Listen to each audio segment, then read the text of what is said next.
지난 시간에 요한계시록 15장 진도를 많이 나갔는데요. 오늘 다 마치고 16장을 시작하도록 하겠습니다.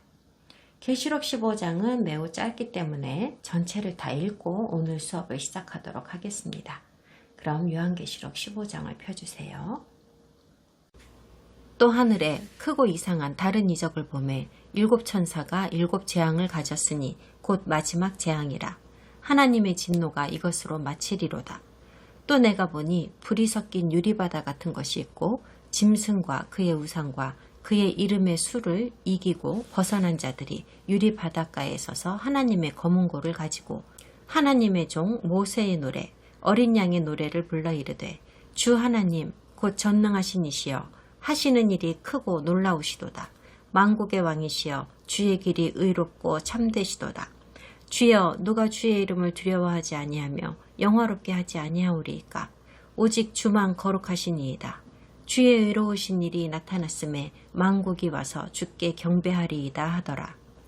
또 2일 후에 내가 보니 하늘의 증거 장막의 성전이 열리며 일곱 재앙을 가진 일곱 천사가 성전으로부터 나와 맑고 빛난 세마포 옷을 입고 가슴에 금띠를 띠고 네 생물 중에 하나가 영원토록 살아계신 하나님의 진노를 가득히 담은 금대접 일곱을 그 일곱 천사들에게 주니 하나님의 영광과 능력으로 말미암아 성전의 연기가 가득 차매 일곱 천사의 일곱 재앙이 마치기까지는 성전에 능히 들어갈 자가 없더라.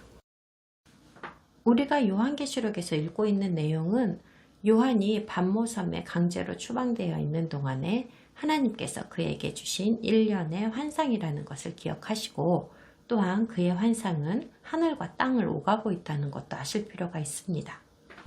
그러므로 지금 읽고 있는 말씀이 어디에서 일어나는 일을 적은 것인가를 정확히 파악하고 이 책을 보는 것이 너무나도 중요합니다.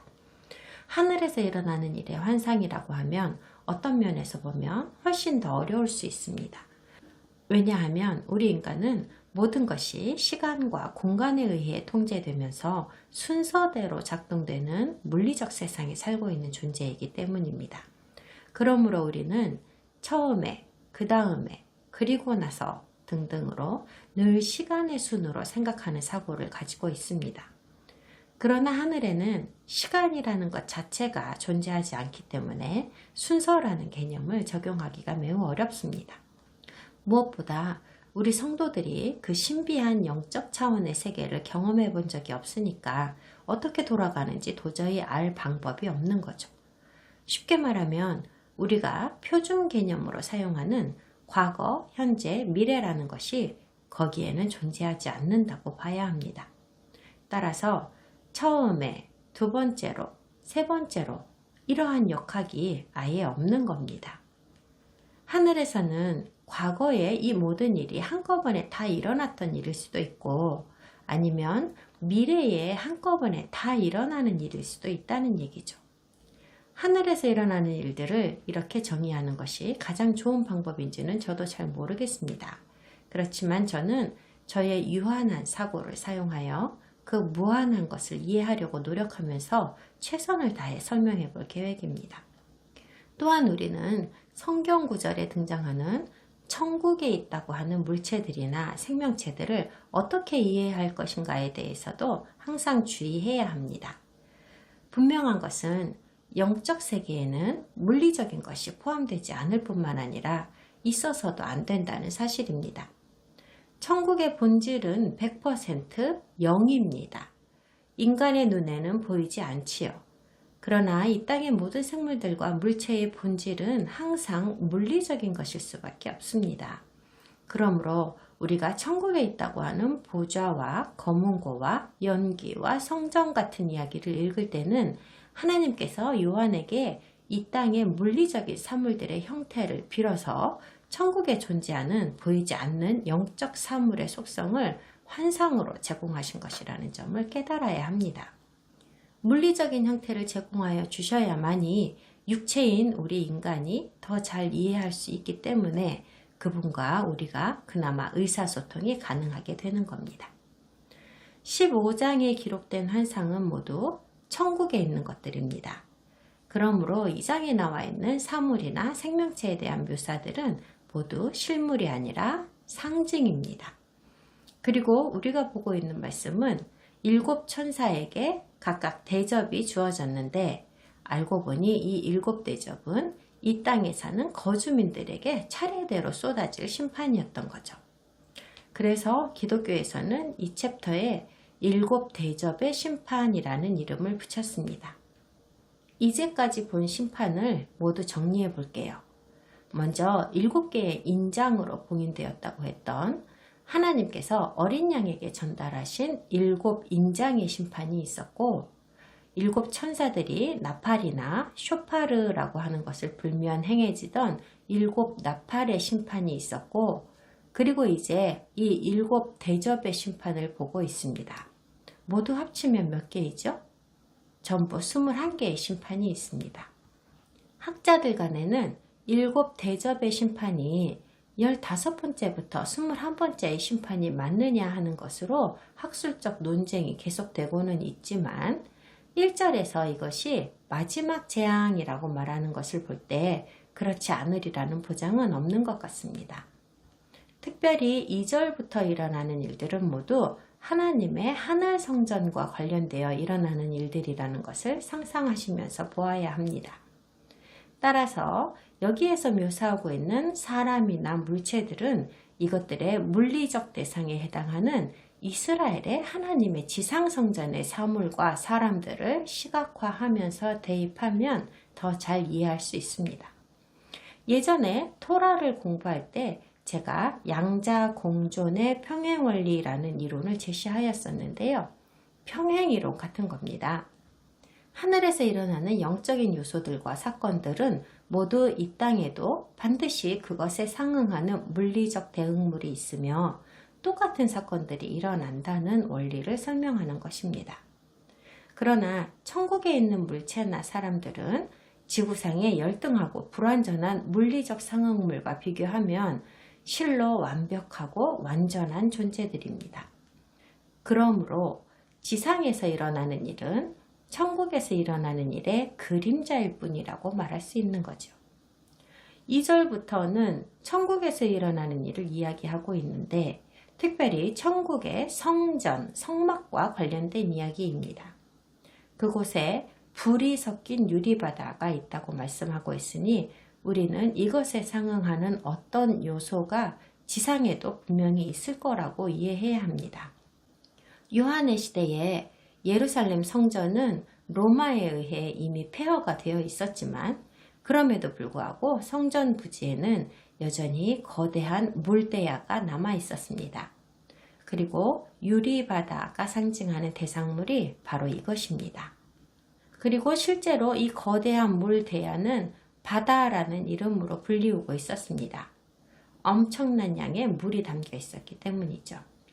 그러므로 이 땅의 황동대야에는 물이 담겨 있고, 천국의 대야에는 불이 섞인 유리 같은 것이 담겨 있다는 말입니다. 두 대야에 들어있는 내용물은 모두 정화를 위하여 사용되는 요소입니다. 천국에서 검은고를 들고 있다는 사람들 역시도 지상에 그에 상응하는 존재가 있겠죠. 바로 예루살렘 성전에서 예식을 위하여 검은고를 연주하던 레위 뮤지션들입니다. 이곳을 떠나 천국에서 검은고를 연주하고 있는 이 사람들은 예슈아를 그들의 구세주로 믿다가 죽은 레위인들의 영혼일 것입니다. 역시나 같은 맥락에서 천국에는 모세의 노래와 어린 양의 노래를 부르는 사람들도 있습니다. 물론 영적 차원의 존재들입니다. 이 얘기는 지난 시간에 했던 건데요. 모세의 노래와 어린 양의 노래는 하나의 노래입니다. 그리고 이것은 아버지께 바쳐지는 노래입니다. 이 노래에서는 아버지를 전능하신이시며 만국의 왕이라고 묘사하고 있습니다. 이 노래는 모세에게 바쳐지는 것도 아니며 그리스도이신 어린 양에게 바쳐지는 것도 아닙니다. 어쩌면 모세와 그리스도께서도 다른 사람들과 함께 이 노래를 부르며 아버지를 찬양하고 있는 건지도 모르겠습니다. 성전이 세워져 있을 당시에 레위 성가대는 성전 예식 순서 중 하나로 신명기 32장에 있는 모세의 노래를 부르고는 했습니다. 그러나 모세와 어린 양이신 예슈아는 둘 다 이스라엘의 중보자였기 때문에 지금은 모세와 어린 양의 노래라는 이름으로 이 노래를 묘사하고 있는 것입니다. 그러나 분명히 말하면 이 노래는 신명기에 있는 그 모세의 노래와 같지 않습니다. 새 노래입니다. 3절, 4절에 쓰여 있는 가사대로 새로운 승리의 노래입니다. 두 중보자의 이름이 다 언급되었습니다. 이로써 구속의 계획과 과정에 있어서 이 두 중보자의 지속적인 상호 관련성과 중요성을 알 수 있습니다.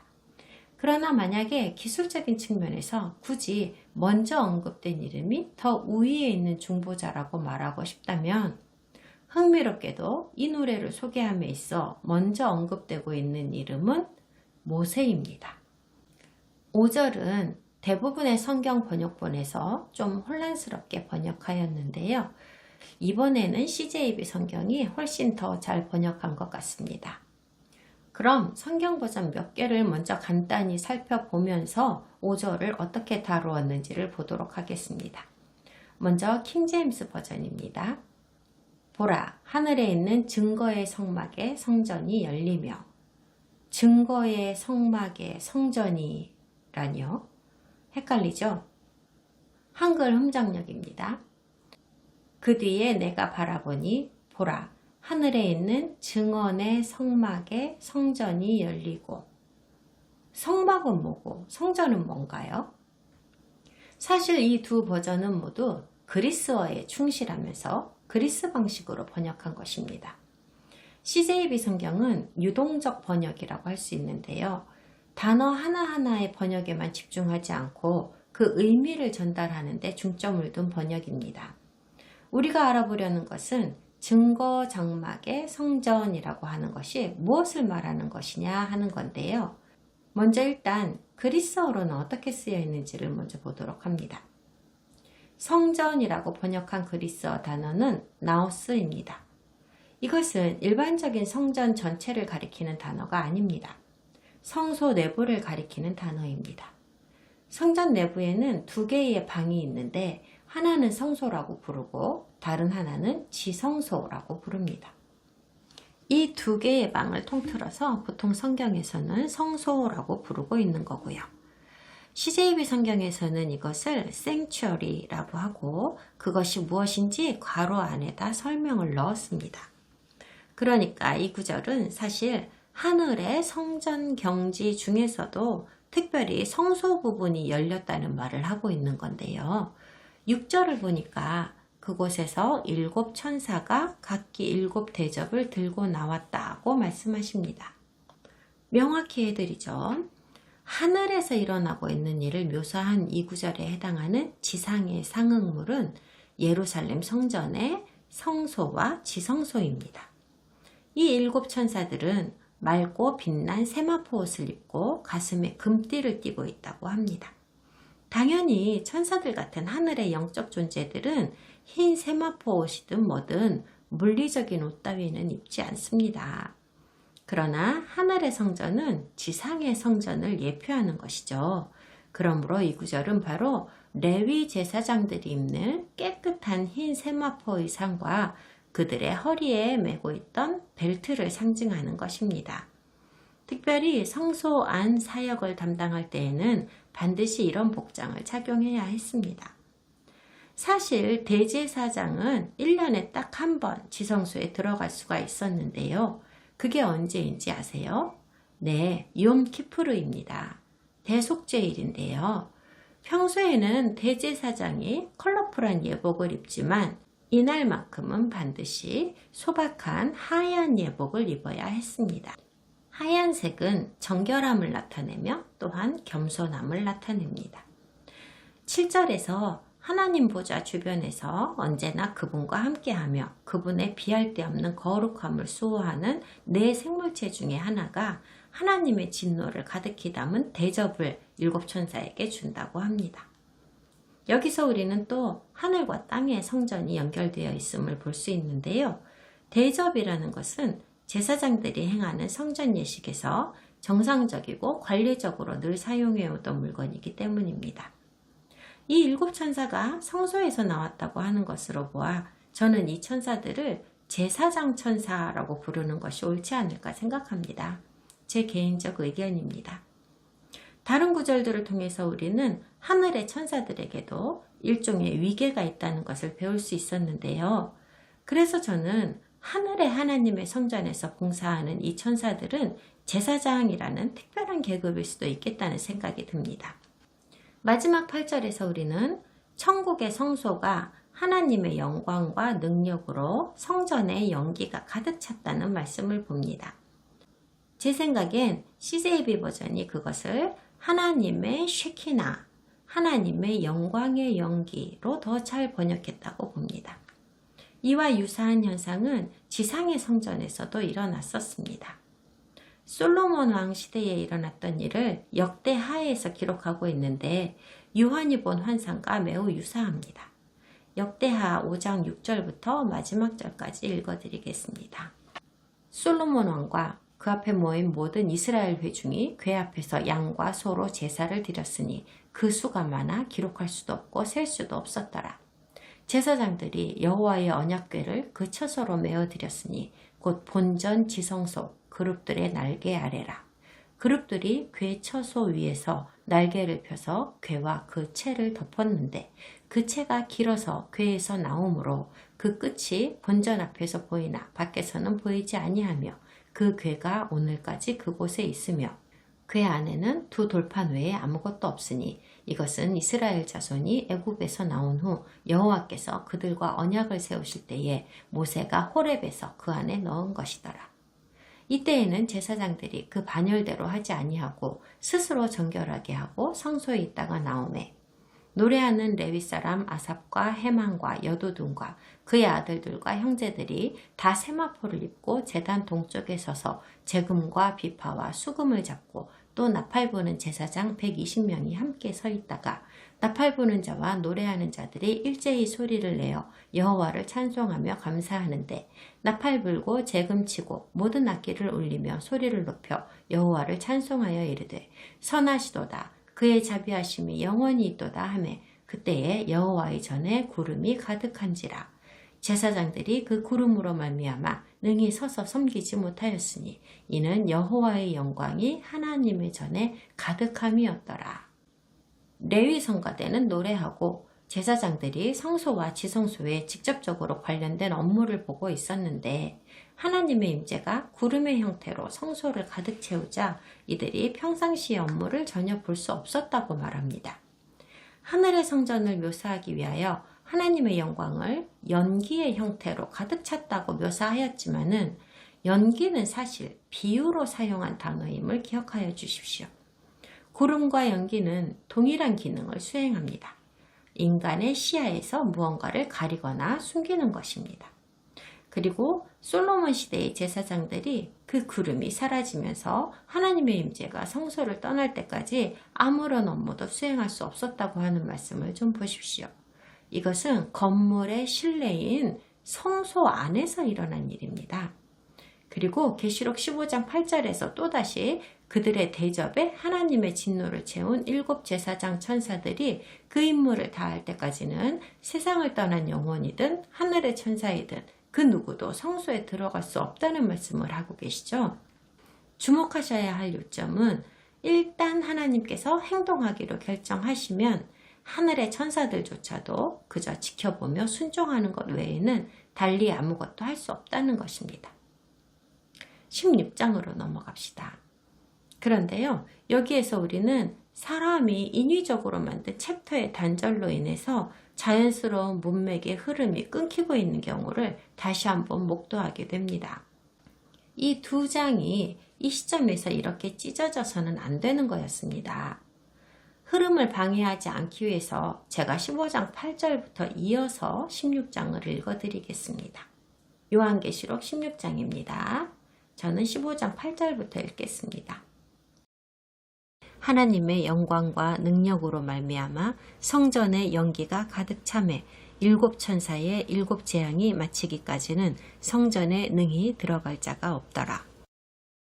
또 내가 들으니 성전에서 큰 음성이 나서 7 천사에게 말하되 너희는 가서 하나님의 진노의 7 대접을 땅에 쏟으라 하더라. 첫째 천사가 가서 그 대접을 땅에 쏟음에 짐승의 표를 받은 사람들과 그 우상에게 경배하는 자들에게 악하고 독한 종기가 나더라. 둘째 천사가 그 대접을 바다에 쏟음에 바다가 곧 죽은 자의 피같이 되니 바다 가운데 모든 생물이 죽더라. 셋째 천사가 그 대접을 강과 물 근원에 쏟음에 피가 되더라. 내가 들으니 물을 차지한 천사가 이르되 전에도 계셨고 지금도 계신 거룩하신 이여 이렇게 심판하시니 의로우시도다. 그들이 성도들과 선지자들의 피를 흘렸으므로 그들에게 피를 마시게 하신 것이 합당하니이다 하더라. 또 내가 들으니 제단이 말하기를 그러하다 주 하나님 곧 전능하신 이시여 심판하시는 것이 참되시고 의로우시도다 하더라. 넷째 천사가 그 대접을 해에 쏟음에 해가 권세를 받아 불로 사람들을 태우니 사람들이 크게 태움에 태워진지라. 이 재앙들을 행하는 권세를 가지신 하나님의 이름을 비방하며 또 회개하지 아니하고 주께 영광을 돌리지 아니하더라. 또 다섯째 천사가 그 대접을 짐승의 왕좌에 쏟으니 그 나라가 곧 어두워지며 사람들이 아파서 자기 혀를 깨물고 아픈 것과 종기로 말미암아 하늘의 하나님을 비방하고 그들의 행위를 회개하지 아니하더라. 또 여섯째 천사가 그 대접을 큰 강 유브라데에 쏟음에 강물이 말라서 동방에서 오는 왕들의 길이 예비되었더라. 또 내가 보매 개구리 같은 새 더러운 영이 용의 입과 짐승의 입과 거짓 선지자의 입에서 나오니 그들은 귀신의 영이라. 이적을 행하여 온 천하 왕들에게 가서 하나님 곧 전능하신 이의 큰 날에 있을 전쟁을 위하여 그들을 모으더라. 보라 내가 도둑같이 오리니 누구든지 깨어 자기 옷을 지켜 벌거벗고 다니지 아니하며 자기의 부끄러움을 보이지 아니하는 자는 복이 있도다. 새 영이 히브리어로 아마겟돈이라 하는 곳으로 왕들을 모으더라.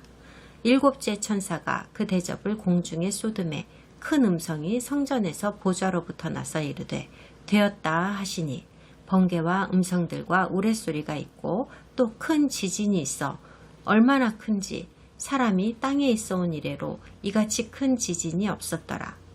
큰 성이 세 갈래로 갈라지고 만국의 성들도 무너지니 큰 성 바벨론이 하나님 앞에 기억하신 바 되어 그의 맹렬한 진노의 포도주잔을 받음에 각 섬도 없어지고 산악도 간데 없더라. 또 무게가 1달란트나 되는 큰 우박이 하늘로부터 사람들에게 내림에 사람들이 그 우박의 재앙 때문에 하나님을 비방하니 그 재앙이 심히 크미러라. 16장은 하늘 성전에서 일어나고 있는 일이 계속 이어지면서 이제는 그것이 이 지구와도 연결이 되기 시작한다는 이야기입니다. 하늘 성소는 하나님의 임재, 그분의 영광을 제외하고는 비워져 있는 상태이며 7명의 천사 제사장들은 하나님의 공의를 집행하는 임무를 수행하기 위해 심판의 대접을 손에 들고 성소 밖으로 보내졌습니다. 16장 1절은 큰 음성이 비어있는 성소로부터 나와서 7 천사에게 즉시로 지구에 가서 그들의 7 대접을 쏟으라고 명하셨다고 합니다. 지금 성소에는 누가 있는 거예요? 하나님 홀로 계십니다. 그러니 이 음성은 하나님의 음성이겠죠. 그러나 다른 가능성도 있습니다. 하나님 가시는 곳은 어디든지 따라다니는 내 생물체 중 하나일 수도 있을 테니까요. 그러나 어디까지나 추측 가능한 하나의 가설일 뿐입니다. 이 구절에서는 아무런 힌트를 찾을 수 없거든요. 1세기의 유대인들은 모든 형태의 창조된 생명체에는 각각 수호 천사가 있다고 생각했으며 서로 다른 천사 그룹이 서로 다른 활동을 담당하고 심지어 그들이 담당하도록 지정된 지역들도 따로따로 다 있다고 생각했습니다. 그래서 저는 여러분의 흥미를 끌만한 재미난 이야기를 하나 해드리려고 합니다. 2세기경의 외경 중에 솔로몬 경전이라고 하는 외경이 있습니다. 네, 다윗의 아들 솔로몬 맞습니다. 이 책의 저자는 하나님의 진노의 심판을 가졌다고 하는 7 천사의 이름들을 이 책에 나열하였습니다. 첫 번째 천사는 쿠시엘인데 하나님의 엄격함이라는 뜻입니다.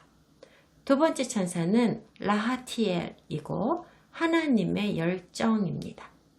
세 번째는 샤프티엘이며 하나님의 심판이라는 뜻입니다. 네 번째는 마카티엘이고 하나님의 재앙으로 번역됩니다. 다섯 번째는 후트리엘, 하나님의 지팡이이며 여섯 번째는 푸시엘, 하나님의 불입니다. 그리고 일곱 번째이자 마지막 천사의 이름은 로그지엘이며 하나님의 진노라는 뜻입니다. 이것이 진실인지 아닌지에 관해서는 저도 확신할 수 없습니다. 합의된 것은 이 책은 그리스도를 믿는 성도에 의해 쓰여졌다는 것입니다. 이방인이든 유대인이든요. 솔로몬 경전이라고 하는 책은 유대인들에게도 기독교인들에게도 정경은 아닙니다. 그렇다고 해서 자동적으로 가짜책이거나 동화 따위로 치부할 수 있는 건 아닙니다. 여러분이 판단하십시오. 여기서 잠깐 초점을 좀 바꾸어서 여러분 중 일부에게 상당히 불편함을 유발할 수 있는 사항을 하나 지적해야 하겠습니다. 어쩌면 분노를 불러일으킬 수도 있을 테지만 꼭 말씀드려야 하는 중요한 사항입니다. 구약 성경에는 하나님께서 그분의 진노를 부으신다라는 표현이 자주 사용됩니다. 이 말은 하나님의 백성을 박해한 사람들에게도 해당이 되거니와 하나님과의 언약을 깨버린 그분의 백성들에게도 해당이 되는 말입니다. 교회는 아주 오래전에 이방인 성도들 역시도 하나님의 백성이라는 결정을 내렸습니다. 물론 육적 차원이 아니라 영적 차원에서 그렇다는 겁니다만 적절한 균형을 고려하였을 때 전혀 틀린 말은 아닙니다.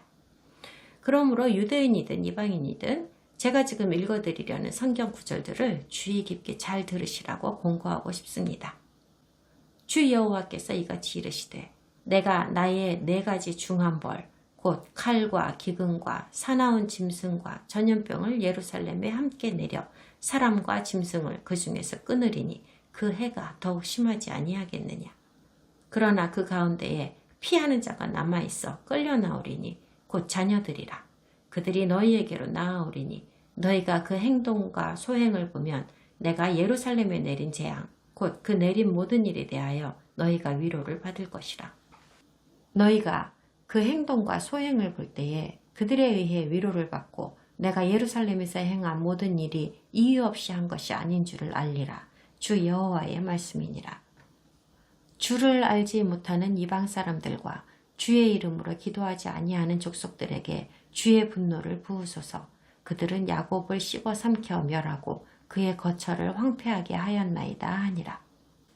패역하고 더러운 곳, 포악한 그 성읍이 화했을진저 그가 명령을 듣지 아니하며 교훈을 받지 아니하며 여호와를 의뢰하지 아니하며 자기 하나님에게 가까이 나아가지 아니하였도다. 그 가운데 방백들은 부르짖는 사자여 그의 재판장들은 이튿날까지 남겨두는 것이 없는 저녁 일이요 그의 선지자들은 경솔하고 간사한 사람들이요 그의 제사장들은 성소를 더럽히고 율법을 범하였도다. 그 가운데에 계시는 여호와는 의로우사 불의를 행하지 아니하시고 아침마다 빠짐없이 자기의 공의를 비추시거늘 불의한 자는 수치를 알지 못하는도다. 내가 여러 나라를 끊어버렸으므로 그들의 망대가 파괴되었고 내가 그들의 거리를 비게 하여 지나는 자가 없게 하였으므로 그들의 모든 성읍이 황폐하며 사람이 없으며 거주할 자가 없게 되었느니라. 내가 이르기를 너는 오직 나를 경외하고 교훈을 받으라. 그리하면 내가 형벌을 내리기로 정하기는 하였지만 너의 거처가 끊어지지 아니하리라 하였으나 그들이 부지런히 그들의 모든 행위를 더럽게 하였느니라. 나 여호와가 말하노라. 그러므로 내가 일어나 벌할 날까지 너희는 나를 기다리라. 내가 뜻을 정하고 나의 분노와 모든 진노를 쏟으려고 여러 나라를 소집하며 왕국들을 모으리라. 온 땅이 나의 질투의 불에 소멸되리라. 그때에 내가 여러 백성의 입술을 깨끗하게 하여 그들이 다 여호와의 이름을 부르며 한 가지로 나를 섬기게 하리니. 그리고 이제껏 보신 예언의 말씀들을 종합하는 구절로서 매우 잘 알려진 신약성경의 말씀을 보시겠습니다. 그리스도께서 마태복음에서 이런 말씀을 하셨습니다. 나더러 주여 주여 하는 자마다 다 천국에 들어갈 것이 아니요 다만 하늘에 계신 내 아버지의 뜻대로 행하는 자라야 들어가리라. 그날에 많은 사람이 나더러 이르되 주여 주여 우리가 주의 이름으로 선지자 노릇하며 주의 이름으로 귀신을 쫓아내며 주의 이름으로 많은 권능을 행하지 아니하였나이까 하리니, 지금 그리스도께서 직접 말씀하고 계시는 겁니다. 그때에 내가 그들에게 밝히 말하되 내가 너희를 도무지 알지 못하니 불법을 행하는 자들아 내게서 떠나가라 하리라. 세게 나오시죠? 자, 질문 드리겠습니다. 예수님께서 불법을 행하는 자들아 내게서 떠나라고 하시며 모르는 놈들이라고 부인하신 이 사람들은 누구입니까? 여기서 불법을 행하는 자들이라고 하는 것은 정확히는 토라를 행하지 않는 자들이라는 의미입니다. 잘 생각해 보세요. 불법을 행하는 자들을 주님께서는 부인하시겠다고 말씀하셨는데 도대체 어떤 법에 대해서 하시는 말씀인 것 같으세요? 로마법일까요? 당시 로마가 지배하고 있었으니까요. 한국법일까요? 우리가 한국 사람이니까요. 유럽법일 수도 있을까요? 이슬람법일까요? 당연히 예수님께 의미가 있는 법이겠죠. 유일한 법이자 궁극적으로 우리에게도 의미가 있는 법, 바로 하나님의 법입니다. 모세의 율법입니다. 성경에서 말하는 법이라는 건 이것뿐입니다. 따라서 불법을 행하는 자들이라고 하는 것은 언약에 불순종하는 자들을 일컫는 것입니다. 언약에 대한 불순종이라는 주제가 계시록의 나머지 부분에서도 아주 중요한 역할을 하고 있습니다. 또한 다니엘서와 에스겔서에서도 이것은 매우 중요한 주제입니다. 하나님께서 그분의 진노를 지구에 쏟으신다는 것은 하나님의 백성을 억압하는 자들과 함께 하나님의 백성이면서도 언약을 배반하고 또 그것을 회개하지도 않는 자들 위에도 동시에 쏟으신다는 말씀입니다. 이 얘기는 18장에 가서 다시 하게 될 것입니다. 하나님께서 지구상의 사악한 자들에게 내리실 재앙으로부터 그분의 백성들만큼은 어떻게든 고난을 피하게 하시려고 그들에게 그의 죄에 참여하지 말라고 통애원을 하시는 장면이 나옵니다. 하나님께서는 패턴의 하나님이시죠. 지금 보시는 대접의 심판과 매우 유사한 심판이 앞에 8장에 있었습니다. 바로 나팔의 심판입니다. 각 나팔이 불리울 때마다 각각의 특정 심판들이 지구에 쏟아졌었는데요. 육지와 바다와 담수와 하늘의 재앙이었습니다. 대접의 심판에서도 이와 똑같은 양상이 보입니다. 첫 번째 대접의 심판이 2절에 나오네요. 땅에 사는 거주민들에게 쏟아진 재앙입니다. 짐승의 표를 받고 그 우상에게 경배하는 자들에게 악하고 독한 종기가 난다고 합니다. 계시록 14장에서 우리는 하나님의 백성이라면 살아남아야 한다는 핑계로라도 이 짐승의 표를 받아서는 안 된다는 경고를 받았습니다. 그러므로 이 말씀과도 딱 맞아 떨어지죠. 14장에서 뭐라고 했었는지 다시 한번 들어보세요. 그 고난의 연기가 세세토록 올라가리로다. 짐승과 그의 우상에게 경배하고 그의 이름 표를 받는 자는 누구든지 밤낮 쉼을 얻지 못하리라 하더라. 성도들의 인내가 여기 있나니 그들은 하나님의 계명과 예수에 대한 믿음을 지키는 자니라. 또 내가 들으니 하늘에서 음성이 나서 이르되 기록하라. 지금 이후로 주 안에서 죽는 자들은 복이 있도다 하시매 성령이 이르시되 그러하다. 그들이 수고를 그치고 쉬리니 이는 그들의 행한 일이 따름이라 하시더라. 따라서 짐승의 표를 받고 언약을 배반한 성도들 역시도 이교도들과 마찬가지로 고통을 겪을 거라는 걸 알 수 있습니다. 666이라는 표가 표면적으로는 사고 팔 수 있는 능력을 통제하기 위한 것이라고는 하지만 사실 그것은 하나님께 훨씬 더 괘씸한 의미를 지니는 것임을 상기하십시오. 사탄에게 충성을 다한다는 것을 의미하기 때문입니다. 그러니까 하나님의 백성들은 자신과 가족들의 생명을 구하는 수단이라는 핑계로라도 이 표를 받을 수는 없는 겁니다. 그런데 표를 받아놓고는 주여 주여 우리가 주의 이름으로 선지자 노릇하며 주의 이름으로 귀신을 쫓아내며 주의 이름으로 많은 권능을 행하지 아니하였나이까 이딴 소리를 할 거라는 거죠. 적그리스도가 통치하는 세상은 인류 역사 중 알려진 그 어느 것보다도 더 끔찍한 세상이 될 겁니다. 자식들을 살리기 위해서라는 핑계로 짐승의 표를 받기로 선택한 사람들은 하나님, 저는 사랑을 실천하느라고 그런 것뿐입니다. 사실은 저의 충성은 언제나 하나님과 함께합니다. 이런 변명을 하겠지만 하나님께서는 정당하다 인정하지 않으십니다. 제가 가장 좋아하는 영화 중 하나는 킹덤 오브 헤븐입니다. 제목과는 달리 그렇게 종교적인 영화는 아닌데요. 어떤 젊은 청년이 임신한 아내가 자살하자 방황하는 이야기입니다.